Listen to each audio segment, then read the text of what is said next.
اليوم مساء الخير إلى جميع المشاهدين في لبنان والعالم. يقال أن الوريث إنسان محظوظ، فمن دون معاناة أو مشقات يجد حساباته المصرفية تمتلئ وتزداد. لكن ماذا لو كنت وريثا ووددت أن تضاعف أموالك وقيمة الشركة التي حصلت على أسهم فيها؟ هنا تكمن الخطورة. ضيفنا هذه الليلة هو هذا المغامر الذي من خلال خطة عمل واستراتيجية طويلة الأمد ارتفع بشركة العائلة إلى المراكز الأولى حسب البورصات العالمية والإحصاءات أيضا، ليصبح بالتالي أحد أبرز رؤساء مجالس الإدارة في العالم. بدأت شركة بلغاري مع المجوهرات التي زادت المرأة أنوثة وأناقة، لتنتقل إلى الساعات فالعطور وتوابعها فالمناديل وربطات العنق والنظارات، إلى فن الطاولة وعالم الفنادق الفخمة. نجاح بلغاري اعتمد دوما على التطور في الأسلوب الذي يتبع التغيير في الوقت والذوق والعادات. فرانشيسكو تراباني رئيس مجلس إدارة بلغاري هو ضيف هذه الليلة. Francesco Trapani, bonsoir et merci d'être avec nous. Vous êtes le CEO de Bulgari, le joaillier italien contemporain et aujourd'hui l'un des joueurs majeurs sur le marché de luxe qui offre une panoplie de bijoux, montres, parfums et accessoires. Héritier de la famille Bulgari, est-ce une tâche difficile à assumer et par conséquence, l'héritage peut-il être parfois lourd? Je dois dire oui, il y a une grande responsabilité d'être le responsable du développement d'une marque comme Bulgari. Mais je dois dire que je suis content d'avoir eu cette opportunité parce que dans les 19 ans que j'étais le CEO de cette société, je me suis amusé beaucoup et on a eu des résultats assez intéressants. S'amuser beaucoup dans un travail aussi critique, ça veut dire quoi? Ça veut dire que quand vous voyagez, vous parlez de produits, vous parlez de communication, vous parlez de magasins, du style de magasins, etc. Ce sont des choses très intéressantes que moi j'ai fait avec un grand enthousiasme. Et le risque est assez fort et assez élevé. Le risque, c'est élevé, oui, ça dépend, disons. Oui, certainement, il y a un risque quand vous commencez à gérer une société et à la développer parce que ce n'est pas dit que les choses que vous mettez en place vont amener des résultats positifs, mais quand même, c'était un risque d'un côté, une grande opportunité de l'autre côté et j'ai eu de la chance. Même avant de développer, à mon avis, le risque réside dans le fait de sauvegarder cette fortune qui nous a été léguée. Parce qu'on hérite d'une fortune, c'est soit on la dilapide, soit on la conserve, soit on la multiplie. Dans votre cas, vous l'avez multiplié, vous avez réussi. Oui, disons que la conserver aujourd'hui dans un marché tellement dynamique, c'est difficile. Soit on la dilapide, soit on arrive à la rendre plus grand ou à la multiplier, comme vous avez dit avant. La conserver, c'est devenu difficile parce que le marché est tellement dynamique, tellement flou qu'on doit se donner la peine. Soit on est faux et on dilapide, soit on est juste et on fait la fortune de la maison. Moi, j'étais juste et j'ai fait la fortune de la maison et de la famille. On va voir comment vous l'avez fait d'ailleurs dans cet entretien. Dites-moi, entre l'homme sécurisé par des revenus sans effort, qu'est l'héritier, entre l'aventurier et l'homme à risque, qu'est le CEO, l'on peut penser qu'il y a une certaine dualité. Alors, dans votre cas, comment conciliez-vous entre les deux? C'est une question très difficile. Je dois dire que c'était un mix. C'était un mix. Disons, l'expérience que moi j'ai fait, c'était un mix parce que effectivement, j'étais quelqu'un d'une famille assez riche et dans quelque façon j'étais protégé. J'ai eu une opportunité que normalement on n'a pas. C'était de devenir le responsable de la gestion à 27 ans. Et de l'autre côté, j'ai pu avoir ce rôle de un peu risqueux, aventurier. Mais le mix, comme je disais avant, c'était quelque chose que ça m'a donné beaucoup de satisfaction.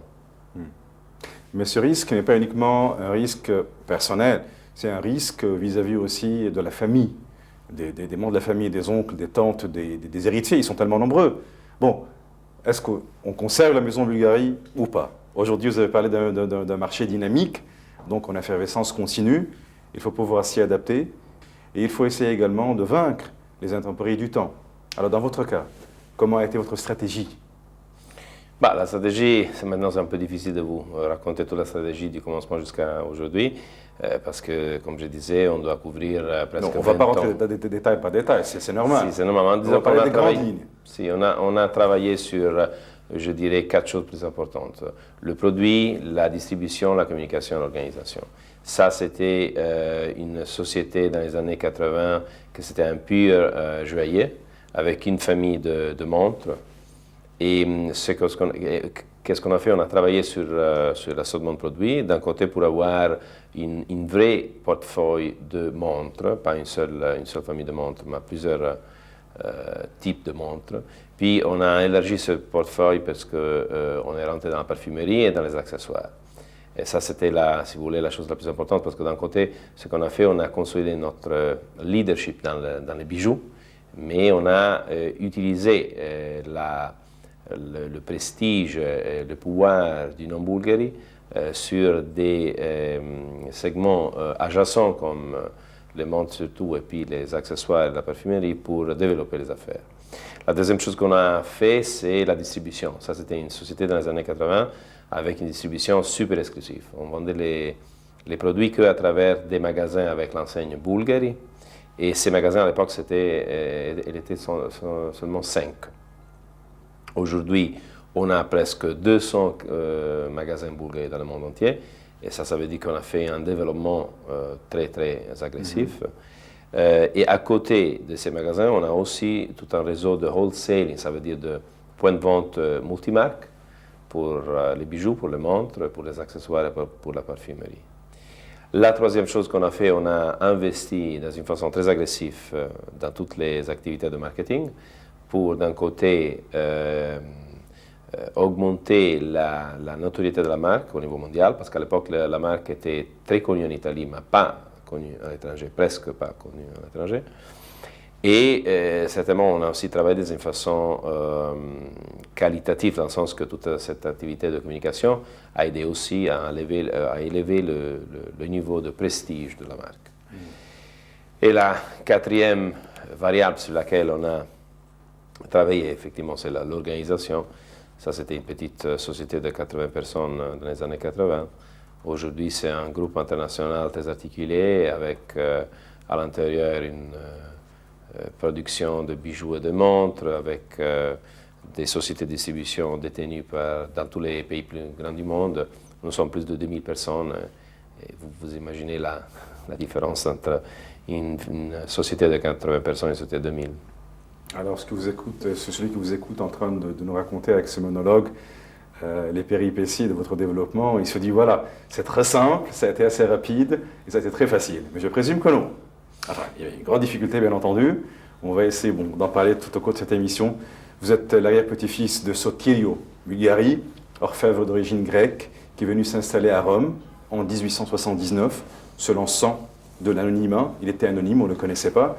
Vous êtes rendu par la suite à New York, où vous avez étudié, décrochant une licence en business. La Grèce, l'Italie, les États-Unis. Peut-on parler d'une certaine multiculture chez vous, Francesco Trapani? Bon, disons que peut-être que la Grèce est un peu loin maintenant, parce que mon arrière-grand-père est venu ici, ça fait plus que 100 ans. Il y a quand même le sang qui coule dans vos veines. Certainement, il y a une racine grecque, ça c'est une chose. Nous sommes italiens. C'est vrai que la famille a toujours voyagé beaucoup, et c'est vrai par exemple que quand moi j'ai pris la responsabilité de la gestion de la maison, j'avais dit avant on n'avait que 5 magasins, mais seulement un magasin était en Italie, à Rome, les autres 4 étaient à l'étranger, en Suisse, en France et en Amérique. Celui de la Via Condotti. Celui de la Via Condotti. Qui était au numéro 12 avant de devenir au numéro 10. Oui. Je suis bien informé. Oui, ouais. C'était un petit magasin, et puis on a agrandi, et alors c'est normal. On a pris 2 numéros. Alors cette multiculture, comment se résume-t-elle chez vous? Et cette multiculture a aidé beaucoup, parce que, comme vous comprenez très bien, ces sociétés, pour avoir du succès, ils doivent être des sociétés globales, internationales. On ne peut pas être une grande maison du luxe basée en Italie et qui travaille qu'en Italie. Bornée. Pas du tout. Il ne faut pas être limité à Bornée. Exact. Il faut pouvoir essayer d'étudier les autres marchés et les épouser les systèmes Exactement. respectifs. Parce qu'aujourd'hui, pour être une société de succès dans le monde du luxe, on doit être une société avec un grand succès dans tous les continents, dans tous les grands pays du monde. C'est très important d'avoir un grand succès en Europe, parce que l'Europe, à la fin, c'est le grand marché du luxe. À côté, il y a l'Asie, que c'est certainement aussi très important, et puis il y a toute la partie américaine. Pour cette raison, on doit connaître et savoir, disons. Donc voilà, de la boutique Bulgari à Via Condotte numéro 10, à Genève, Paris, Saint-Moritz, Londres, New York, Tokyo, Singapour, Osaka. 200 points de vente présents partout. Cette invasion agressive, vous avez parlé d'agressivité. Comment vous l'avez étudiée? Cette invasion, ce fait d'envahir tous ces marchés-là, comment l'avez-vous étudié? Disons une chose que... C'était fait sur 20 ans, c'était fait sur 5 ans, sur 10 ans? Oui, disons que la maison a été très agressive dans le développement international entre le 1993 et le 2001, disons, avant le fameux attaque terroriste. Le 11 septembre. En septembre, exactement. Et on était très agressif pour une chose assez simple, qu'on a cherché de profiter du moment très favorable du marché. Parce qu'on doit dire que si c'est vrai que Bulgari a eu un grand succès pour le travail que toute la maison a fait, sur les produits, sur la distribution, sur la communication, etc., c'est aussi vrai qu'on a pu profiter d'une situation de marché très favorable. Et tout en étant conscient que les marchés ils sont favorables pendant une certaine période et puis ça change, on s'est donné de la peine pour aller le plus vite possible dans les 10 ans de marché favorable et pour acquérir les positions stratégiques. Et c'est pour ça qu'on a accéléré super fort dans les derniers 10 ans. Francesco Trapani, dites-moi, tous les marchés ont-ils été envahis de la même façon? C'est-à-dire, y a-t-il des marchés plus difficiles que d'autres? L'Asie, par exemple, le client asiatique, qu'est-ce qu'il recherche? Le client américain, qu'est-ce qu'il recherche? Disons que à la fin, le marché le plus profitable et d'un quelque côté le plus facile, c'est l'Asie. L'Asie, c'est un énorme marché du luxe. Vous avez avant tout les Japonais, mais puis tous les autres, les Coréens, les Chinois, etc., qui sont super intéressés par les marques. Ils ont une propension à la dépense dans les produits de luxe qu'on ne voit pas dans les autres pays. Nous avons eu la chance de rentrer en Asie beaucoup après d'autres marques. Et pour cette raison, on a appris par les erreurs qu'ils ont faites et on a évité de faire les erreurs. Et on a pu, si vous voulez, développer les affaires en Asie avec une gestion très, je dirais, très attentif sur la question de la qualité de l'image de la marque. Aujourd'hui, Bulgari, c'est une des 2 ou 3 marques plus puissantes au monde en Asie. Et pour cette raison, on a fait un développement incroyable. L'Amérique, c'est un marché beaucoup plus difficile pour les marques du luxe en général. Et c'est un marché très cher. C'est difficile d'avoir un succès commercial. C'est encore plus difficile d'être très profitable. Disons que nous, dans les derniers 10 ou 15 ans, on a pu construire un business important en termes de vente, mais certainement ce n'est pas le marché plus profitable pour nous parce que c'est un marché super cher. Francesco Trapani, on va s'arrêter avec une pause publicitaire et puis par la suite, nous allons reprendre nos bateaux rompus avec vous. Restez avec nous.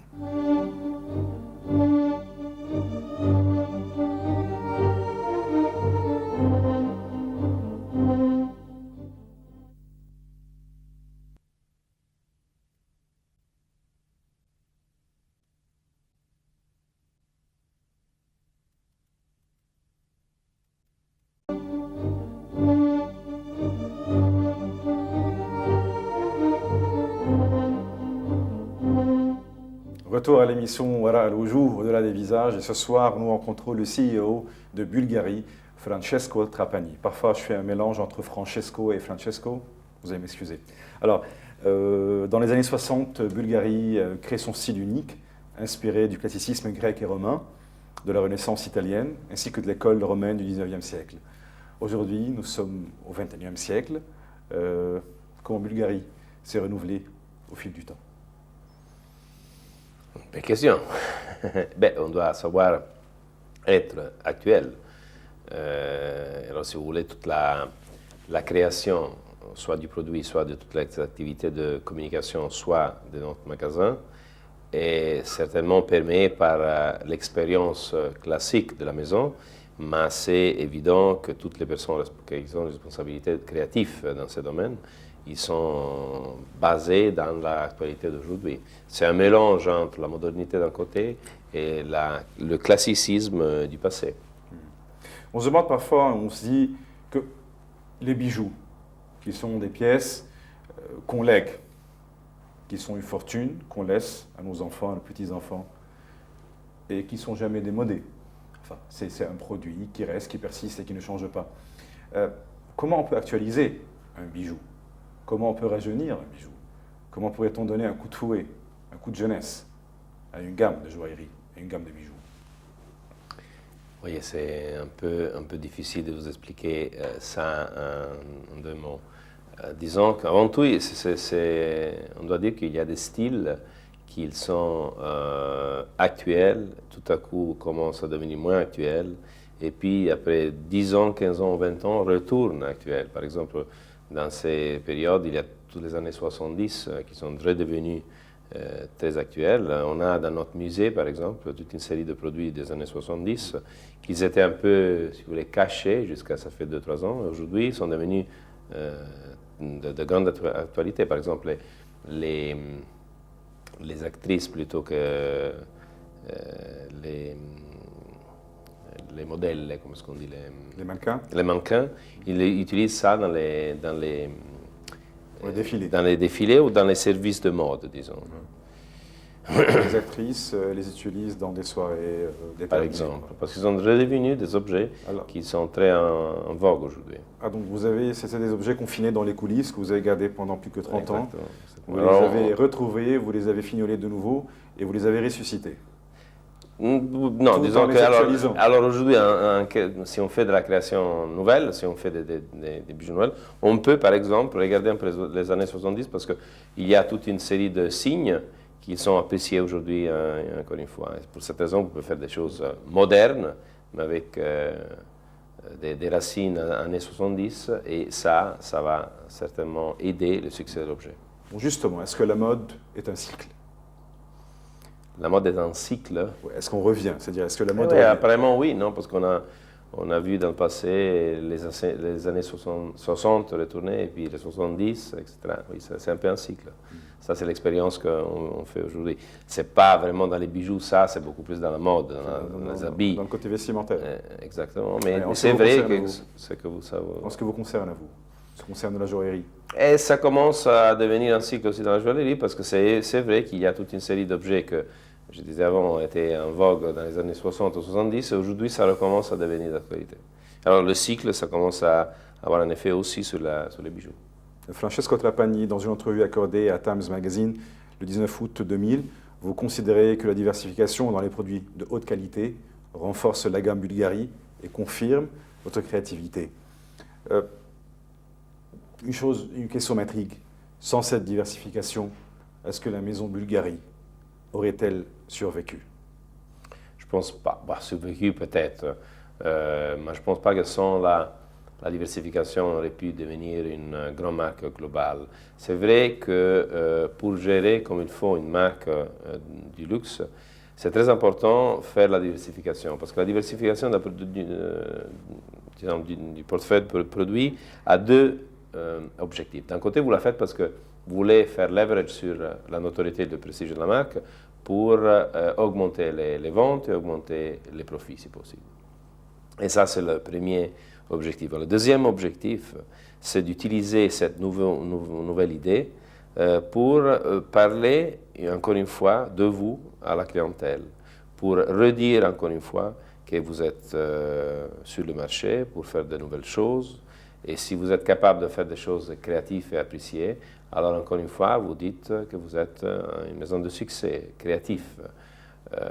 Et toute cette activité, ça redonne comme deuxième produit le renforcement de la notoriété de la marque et du prestige de la marque. C'est pour ça que, disons, le CEO d'une maison de luxe qui commence à faire de la diversification de produits, il l'a fait d'un côté pour améliorer les ventes et les profits, mais d'un côté aussi pour renforcer la equity de la marque, le prestige, pour la consolider.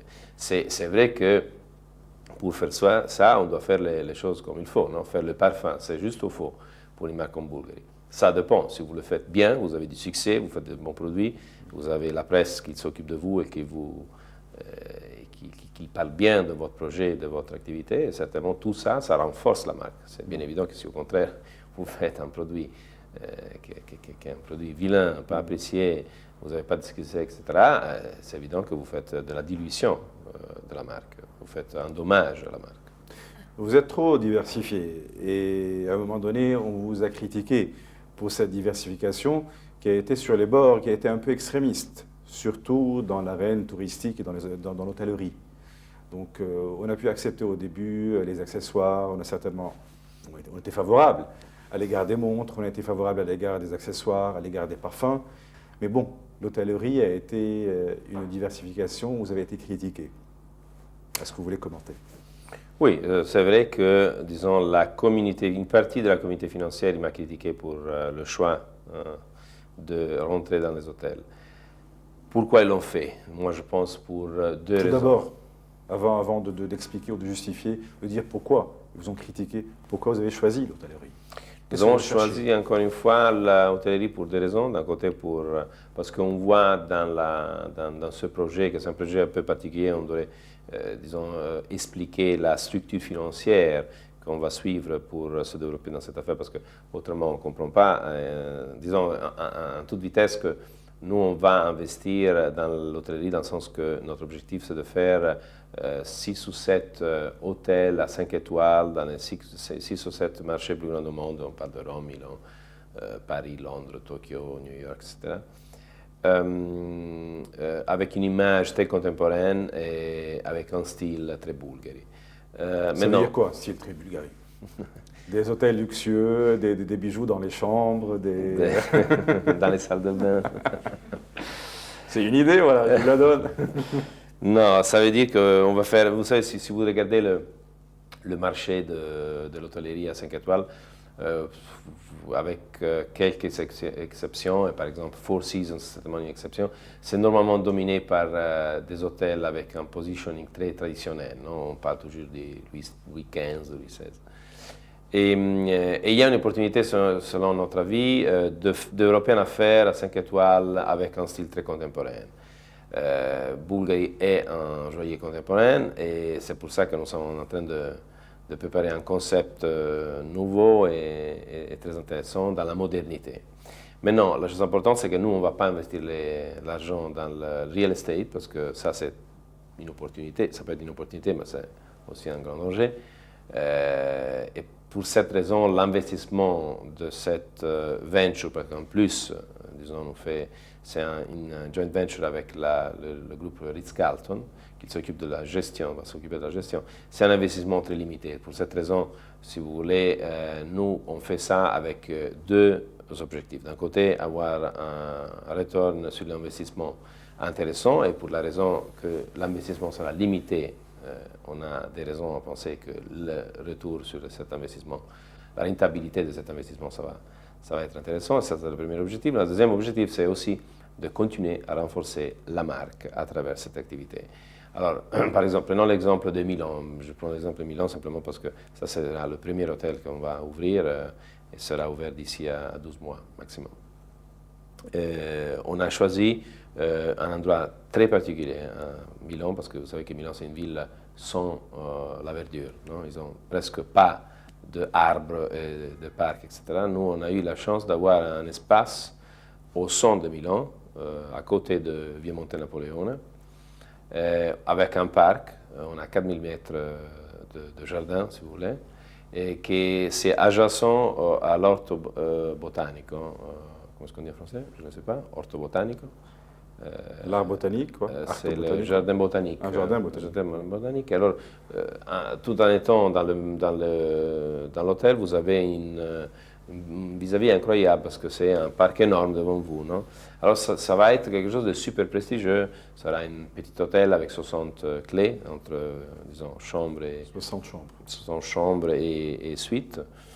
Avec un spa super, avec un restaurant qui a l'objectif de servir pas seulement les clients de l'hôtel, mais de devenir un restaurant de grand succès pour la communauté Et avec les locale. produits Bulgarie, bien entendu, là-dedans. Avec tous les produits Bulgarie là-dedans, bien entendu. Bah, adesso no, ça dépend. Disons, il y aura par exemple les parfums, les savons, des choses comme ça, oui. Je parle de ça, je ne parle pas des montres. Non, pas des montres. Imaginez-vous. Dites-moi, Francesco Trapani, alors là, vous avez expliqué pourquoi vous étiez intéressé par intégrer l'arène touristique et l'arène hôtelière. Et vous étiez supposé parler de la critique. Exactement. Pourquoi ils m'ont les critiqué. journalistes ont formulé. Non, mais la critique, ce n'était pas des journalistes, la critique, ça venait par les analystes de la communauté financière, une partie de ces analystes. Pour deux raisons. D'un côté, parce que c'est un projet très révolutionnaire. Les analystes détestent les nouveautés. Ils sont intéressés à voir toujours la même chose. Ils sont un peu... normalement, sont paniqués devant les choses qui ne sont pas habituelles pour le secteur ou pour la maison. Et la réaction a été immédiatement négative pour cette raison. Et la deuxième raison, c'est parce qu'ils ont pensé au commencement qu'on était en train d'investir une énorme quantité d'argent. À la fin, ça, c'est pas vrai parce que le plan dit qu'entre le 2003 et le 2008, on va investir un total de 70 millions de dollars, que pour une société comme la nôtre, sur 5 ans, c'est presque rien. Donc, ce que je comprends, c'est que, ou je présume, c'est que ceux qui vous ont critiqué, c'est les actionnaires au sein du holding de Bulgarie. Parce qu'on sait très bien que Bulgarie n'est plus aujourd'hui une maison traditionnelle familiale. C'est beaucoup plus que ça. Vous figurez aujourd'hui sur la bourse de Milan, vous figurez également sur la bourse de Londres, et il y a beaucoup d'actionnaires. Vous, je pense, vous jouissez d'un coefficient de 43%, c'est ça? La famille Bulgarie, je veux dire. La famille Bulgarie a le 54%. 54. Et le reste, voilà, c'est les investisseurs. Donc, je présume que c'est ces gens-là qui ont peur. Disons, une partie des actionnaires, mais surtout les analystes des actionnaires, ils ont critiqué. Mais maintenant, ils ont compris qu'à la fin, cette société ne va pas disparaître ou doubler la chiffre d'affaires pour les hôtels. Non, à la fin, on aura quelques hôtels dans le monde entier, peut-être 5, 6, 7, d'ici à 5 ou 6 ans.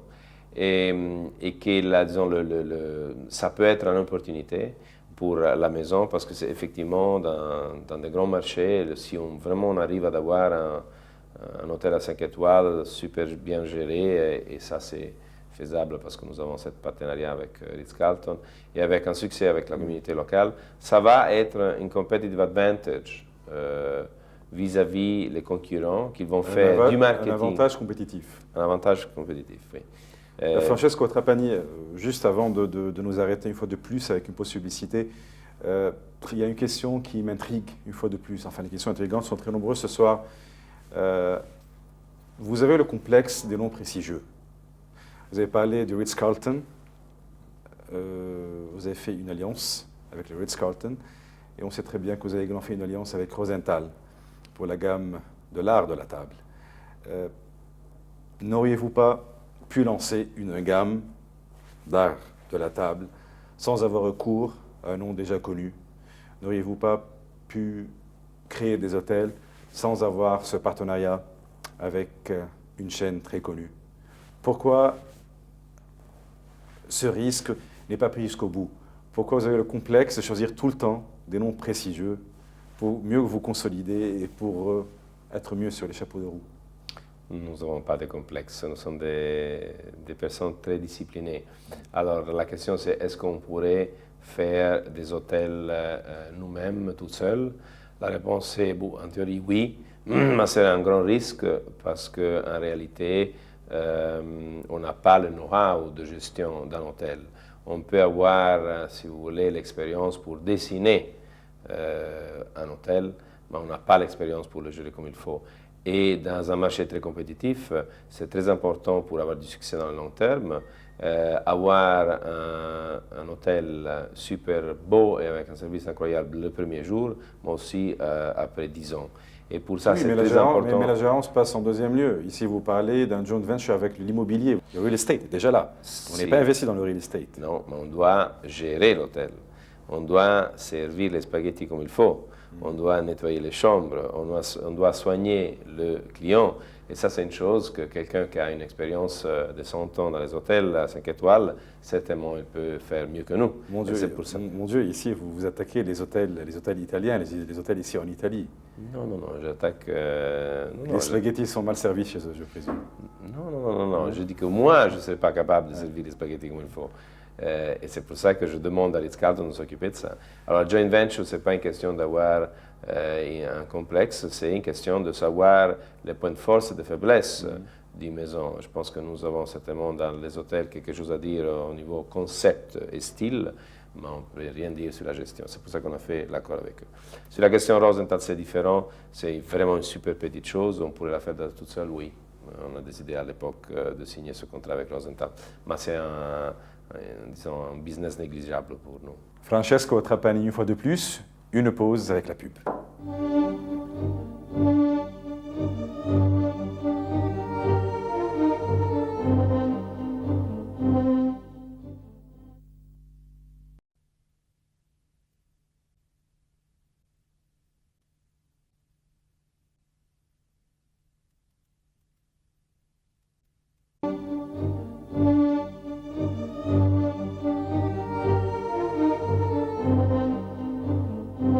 Après cette pause publicitaire, retour à l'émission Ora Al-Oujou et Francesco Trapani. Dites-moi, votre aire a affiché une marge opérationnelle bien meilleure que celle de vos oncles, Paolo et Nicolas. Pourquoi un tel différentiel? Non, je n'ai pas compris la question. Votre ère, c'est-à-dire votre époque, a enregistré une marge opérationnelle bien meilleure que celle de vos antécédents, voire vos oncles, Paolo et Nicolas. Non, je ne pense pas que ça c'est la réalité. La réalité, c'est que Paolo et Nicolas sont avec moi dans la gestion de la société. Moi, je suis la personne responsable de toute la partie, si vous voulez, opérationnelle. Mais c'est bien évident que Paolo comme président et Nicolas comme vice-président sont les personnes avant tout qui participent avec moi pour définir la stratégie d'expansion. Et d'un autre côté, ce sont les personnes qui peuvent dire oui ou non au plan. C'est pour ça que, et c'est aussi vrai que, disons, ça a été dans les derniers 20 ans une venture entre moi d'un côté et Paolo et Nicolas de l'autre côté, dans le sens qu'ils étaient les personnes avec l'expérience joaillier et avec la mémoire historique de la maison. Et moi, j'avais plutôt l'enthousiasme pour devenir un peu l'entrepreneur de la société et j'avais un peu une expérience plutôt théorique que pratique dans le management.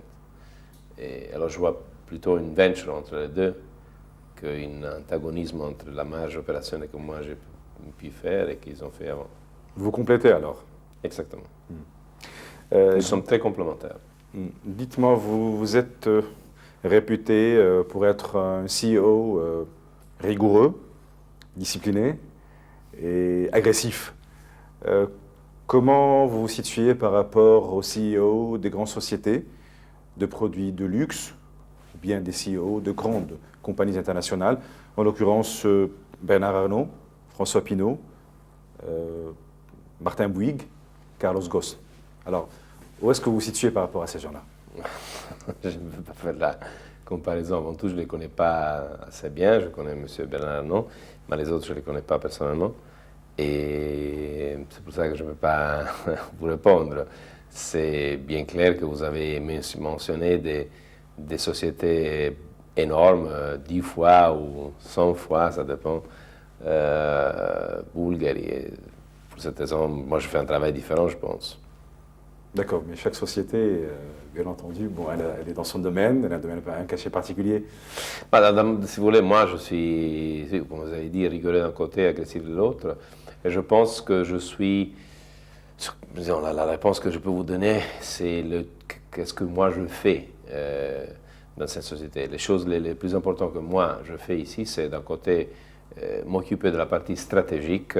Et pour stratégie, je n'entends pas les grandes stratégies parce qu'à la fin, c'est une société de 800 millions d'euros, mais c'est la stratégie produit et communication que c'est très important. Et moi, je m'occupe de ça. Je m'occupe beaucoup de produits et je m'occupe beaucoup de human resources, de personnel. Ressources humaines. Exactement, de personnel. Parce qu'à la fin, c'est important la marque, le produit et les employés. Ce sont les choses, les ingrédients fondamentaux pour gagner sur le marché. Et moi, la plus partie de la journée, je la passe à m'occuper de ça. Dans votre domaine, vous affrontez deux concurrents géants qui sont Tiffany's et Cartier. Alors entre la compagnie italienne, entre la compagnie française et entre la compagnie américaine, qui l'emporte sur qui? Qui est le plus grand? Disons que Tiffany, c'est une maison assez différente. C'est effectivement un grand retailer, un grand détaillant de luxe. C'est un peu moins une véritable marque. Ils n'ont pas de wholesale, ils n'ont pas de licences. Ils sont très concentrés à faire du retailing de bijoux et de montres.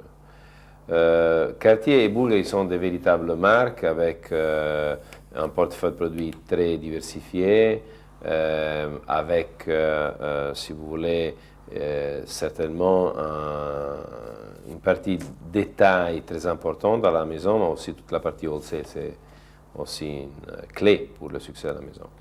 Alors, ils sont beaucoup plus comparables Cartier et Bulgari que les deux avec Tiffany. Et certainement, Cartier, c'est beaucoup plus grand que Bulgari, c'est 3 fois et demi nous. Vous êtes certainement intéressé par suivre de près ce que ces maisons-là font. Ah, absolument, oui. Qu'est-ce que vous en pensez?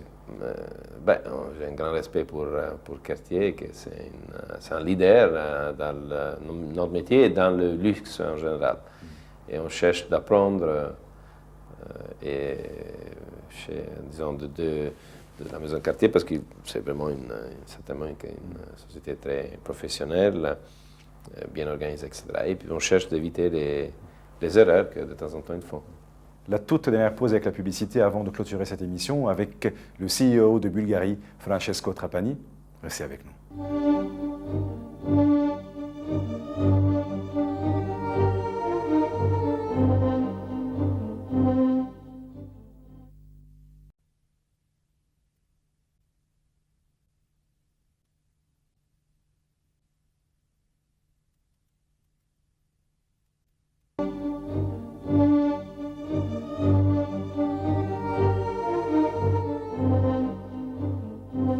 Il est vrai que vous êtes dans le côté administratif des choses, mais dans la création, combien est-il important de pénétrer dans l'histoire, de comprendre le passé, d'essayer de l'exploiter, d'en faire connaissance et de l'investir pour l'avenir? L'expérience et l'histoire d'une marque, aujourd'hui, c'est une valeur très importante parce que le marché est plein de marques et la plupart de ces marques, ils ont 10, 20 ou 30 ans. Et quand vous avez 100 ans, 150 ans d'histoire, c'est une valeur très importante d'un côté au niveau culture interne de la maison, que ça aide, et de l'autre côté parce que c'est un moyen de marketing très intéressant, dans le sens que le client final, à la fin, apprécie beaucoup les marques avec un historique. Et si vous voulez, le prestige d'une marque, c'est très lié aussi au passé, dans le sens que on peut être plus facilement une marque, comme ils disent en Amérique, hip and trendy, disons une marque très à la mode, mais avoir vraiment le prestige, c'est quelque chose qu'on arrive à avoir seulement si on a vraiment une histoire à raconter. Et alors ça, c'est quelque chose de très important qu'on cherche d'utiliser au mieux, d'un côté dans la créativité, de l'autre côté dans la communication. Par exemple, pour faire des exemples, on va sortir une collection de bijoux cette année avec une liaison dans cette deuxième partie de l'année. On va disons, lancer 2 collections, une maintenant et une autre à la fin de l'année. Et la deuxième sera très liée à un certain passé. Et ça, c'est un exemple. Plutôt que nous avons un musée de choses anciennes qu'on amène dans le monde entier pour le faire, pour le montrer et pour parler de l'histoire et de l'expérience de la maison. Francesco Trapani, dites-moi, est-ce qu'un joaillier peut devenir expert en parfum? Oui, je pense qu'aujourd'hui la maison c'est une véritable maison de parfumerie aussi. Disons, nous avons une division dédiée à ça. Nous avons 150 personnes et certainement cette unité, c'est une unité expert de parfum. Je pense que la société aujourd'hui est certainement un grand expert de bijoux, de montres, de parfums et nous sommes encore un peu jeunes dans les accessoires, mais on va devenir certainement des experts des accessoires petit à petit. Qui sont vos ambassadrices et vos ambassadeurs? Plein de gens Vous importants. devez en avoir. Oui, plein. Comme qui? Disons, si on pense à les actrices, les mannequins, il y a un peu de tout, de Bill Gates, Claudia Schiffer, Sharon Stone, le roi en Espagne, etc. Il y a plein de gens qui ils viennent, ils achètent des bijoux. Donc c'est des ambassadeurs sans même le vouloir, sans être désignés ambassadeurs. Disons qu'il y a eu dans le passé quelques ambassadeurs désignés, mais aujourd'hui nous n'avons pas des ambassadeurs payés par nous, on a des ambassadeurs, disons si vous voulez, libres, dans le sens qu'ils ont choisi de... Par choix. Par choix, oui, par choix. Qui sont vos plus grands clients? Qui est le plus grand client de Bulgarie? Les Japonais. Y a-t-il un particulier? Serait-il le sultan de Brunei? Serait-il le sultan d'Oman? Si c'est pas, disons qu'on a plusieurs personnes importantes aujourd'hui qui ne sont pas connues, on est très confidentiel. Si c'est pas public, on ne peut pas en parler. Mais il y a des gens très importants qui sont clients réguliers de Bulgarie. C'est pourquoi je n'ai pas évoqué mon nom à moi. Francesco Trapani, le prestige reste-t-il toujours une source d'argent? Ou bien il faut aujourd'hui s'adresser à la masse? Non, disons que on doit. C'est une question intéressante. Disons que ces sociétés, ils doivent être très attentifs avec et on doit toujours avoir une balance entre ce qu'on fait de grand niveau et ce qu'on fait pour une clientèle plus élargie. Par exemple, la parfumerie, c'est certainement un métier dans lequel vous servez des millions de personnes. C'est pas exclusif comme les bijoux. Alors, si vous regardez ce qu'on fait, nous, d'un côté, on lance un parfum qui va être acheté par des milliers, des millions de personnes. Et d'un autre côté, on ouvre des super magasins à Los Angeles où on a une collection de bijoux incroyable. On fait des montres et puis on a le musée de bijoux anciens. C'est toujours l'équilibre entre ce que c'est un peu plus démocratique que ce que c'est vraiment exclusif, que c'est important pour maintenir le prestige de la marque d'un côté, mais savoir to take advantage of. Je ne sais pas comment dire en français ça. C'est prendre avantage. Avantage par le prestige, parce que le prestige qu'on n'utilise pas, c'est inutile pour nous que nous faisons un travail de commerce. L'excellence, le service, l'attention sont les trois piliers sur lesquels se repose votre politique. Cependant, ces trois piliers sont également ceux de toutes les autres maisons. Alors, où est-ce que vous vous différenciez des autres? On cherche de faire mieux. Disons, avant tout, la grande différence, c'est d'un côté le style que vous présentez au client final. Parce qu'à la fin, nous, comme les autres, on fait les mêmes produits. Non? On fait des bijoux, des montres, on les vend plus ou moins avec le même système. La différence, c'est le style. C'est ça la chose vraiment qu'on cherche de vendre. Achetez-nous parce que notre style est mieux que les autres. Et puis, c'est vrai qu'on cherche d'être les meilleurs en termes de qualité, en termes d'excellence, comme vous disiez. Nous remarquons que vous êtes omniprésent dans toutes les actions caritatives. Vous êtes présent dans toutes ces manifestations, vous sponsorisez pas mal d'événements. Le faites-vous par conviction ou bien pour consolider une fois de plus votre image de marque? C'est un mix. Un mélange. C'est un mélange entre deux choses. D'un côté, on est convaincu que ça apporte quelque chose à des personnes qui ont besoin d'être aidées. Et d'un autre côté, d'un moment que nous sommes une société cotée en bourse, on doit, quand on dépense de l'argent, savoir si effectivement il y a un bénéfice pour la maison. Parce que moi, je ne peux pas donner l'argent à quelqu'un pour le plaisir de le faire. Je dois toujours être sûr, presque sûr, réalistiquement sûr qu'attaché à ça, il y a un avantage pour la société. Et c'est pour ça qu'on fait ça, d'un côté parce qu'on pense d'aider des personnes qui ont besoin de ça, et de l'autre côté parce qu'on pense que c'est un moyen de promotion de l'image intéressant. Une excellente réponse. Pour une fois, vous n'êtes pas diplomate ici. Non, je ne suis pas diplomate, c'est la réalité. Francesco Trapani, j'arrive là à ma toute dernière question. Dans un article qui est apparu dans le Financial Times, vous dites « The luxury goods groups hope for short war ». Alors, les groupes de produits luxueux espèrent pour une guerre courte ou pour une courte guerre. Le pensez-vous vraiment? On espère. Moi, je ne suis pas un expert de tactique, mais c'est bien évident que cette guerre, au lieu de durer quelques mois, ça va durer beaucoup plus. Au lieu de durer 4, 5, 6, 7 semaines, il va durer 6 mois ou 12 mois, pour nous, ce sera certainement un problème plus grand. Et si c'est une guerre courte, je ne pense pas qu'il y aura des grands problèmes pour nous. Si c'est une guerre longue et surtout plus complexe avec différents pays qui sont inclus dans ce problème, ça va être un problème pour nous assez important. Mais moi, je suis optimiste. Francesco Trapani, CEO de Bulgarie, je vous remercie d'avoir pris part à cette émission. C'était un plaisir pour moi de vous découvrir et d'essayer de pénétrer l'arène du businessman, du stratège qui a développé la maison Bulgarie et qui l'a répandue un peu partout dans le monde entier. J'espère que le luxe, le raffinement et la beauté restent toujours les traits communs à travers tous les peuples et parmi tous les peuples. Merci. Merci. Excellente fin de soirée. Tasbahou ala khair.